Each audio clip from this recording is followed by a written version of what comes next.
Sir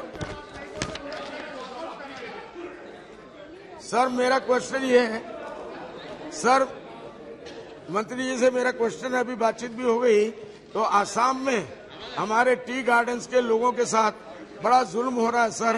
government ने wages जो है 620 रुपया करके किया है, टी गार्डन के मालिक लोग 220 रुपया आज के जमाने में दे रहे हैं, जो एक आदमी का खर्चा किसी तरीके से पूरा नहीं हो सकता। उनके लिए हॉस्पिटल का इंतजाम नहीं है, ड्रिंकिंग वाटर का इंतजाम नहीं है, सैनिटेशन का इंतजाम नहीं है, घर रहने के लिए नहीं, झोपड़पट्टी के वो किस तरीके से रह रहे हैं सर, वो एक इंसान की सूरत में नहीं है। तो इसीलिए क्या सरकार, क्योंकि लोग जवाब दे देते हैं कि स्टेट गवर्नमेंट करेगी और सेंट्रल गवर्नमेंट ने इसको कह दिया तो स्टेट गवर्नमेंट करेगी, स्टेट गवर्नमेंट कुछ कर नहीं रही है। इसलिए मेरा कहना है, क्या इस मामले में सेंट्रल गवर्नमेंट कोई हस्तक्षेप करेगी और उनका हक दिलाएगी? माननीय मंत्री जी। अध्यक्ष महोदय, भारत के 15 राज्यों में चाय का उत्पादन होता है, जिसमें 4 प्रमुख राज्य आसाम, पश्चिम बंगाल, तमिलनाडु और केरल है। जहां तक आसाम की बात है, हमारा लार्जेस्ट टी ग्रोइंग स्टेट है और कहा जाए तो टी का बर्थ प्लेस है।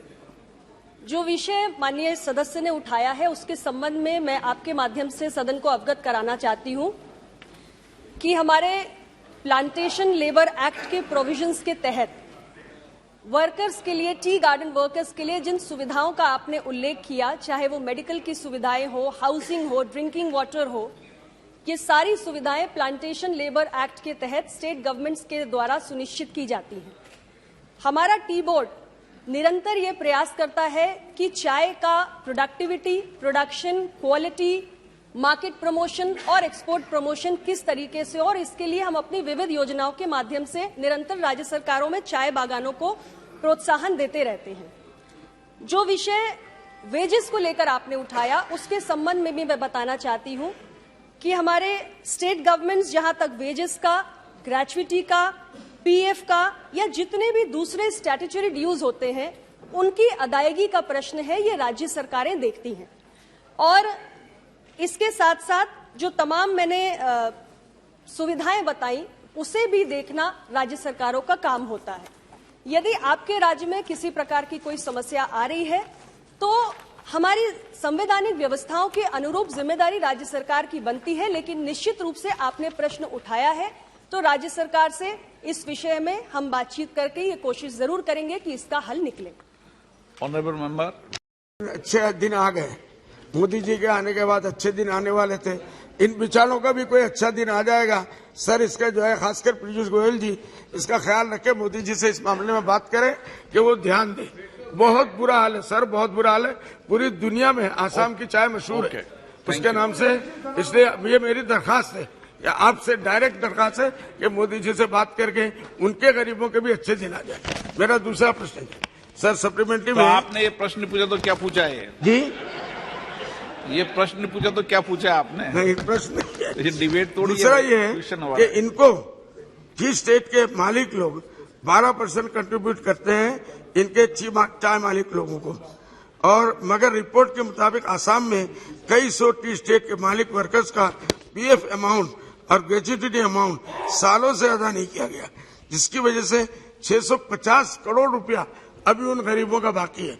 क्या इस मामले में सरकार कम से कम हस्तक्षेप करके स्टेट गवर्नमेंट को मजबूर करे या दिल्ली गवर्नमेंट को दे?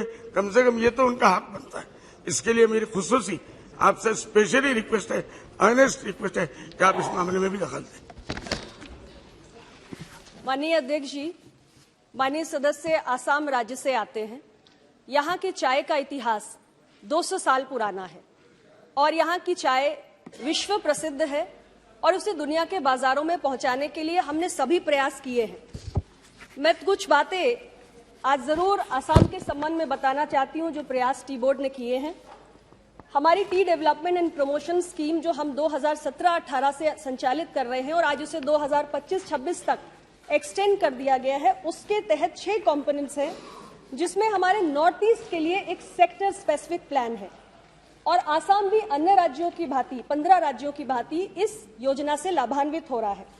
दिसंबर 2022 तक हमने 206.55 करोड़ रुपए का फाइनेंशियल असिस्टेंस आसाम के 92,393 बेनिफिशरीज को पहुंचाया है। इसके अतिरिक्त आसाम टी का एक यूनिक लोगो मार्क है। टी बोर्ड ने इस लोगो को इंडिया में और इंडिया के बाहर भी रजिस्टर किया है रेलेवेंट स्टैट्यूट्स के अंतर्गत। आसाम में ही हम डिब्रूगढ़, तिनसुकिया और शिवसागर में एक पूरा टी क्लस्टर विकसित कर रहे हैं, जिसके अंदर टी प्रमोशन के लिए जो भी आधुनिक सुविधाएं और इंफ्रास्ट्रक्चर की आवश्यकता है उसको भी हम ला रहे हैं।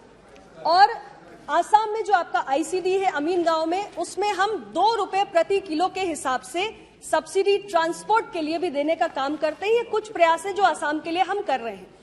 प्रोविडेंट फंड के ड्यूज का जो आपने इशू उठाया है, उसके संबंध में भी मैं बताना चाहती हूं अध्यक्ष महोदय कि हमारे टी बोर्ड ने ये प्रावधान करके रखा है कि जो हमारी सब्सिडी की लायबिलिटीज हैं उनको क्लियर करने से पहले भी हम ये जरूर देखेंगे कि जो एम्प्लॉयर्स हैं उनकी 10,000 से ज्यादा की पीएफ के लायबिलिटी के ड्यूज ना हो, उसके बाद ही हम फॉर्मल सैंक्शन ऑर्डर इशू करेंगे।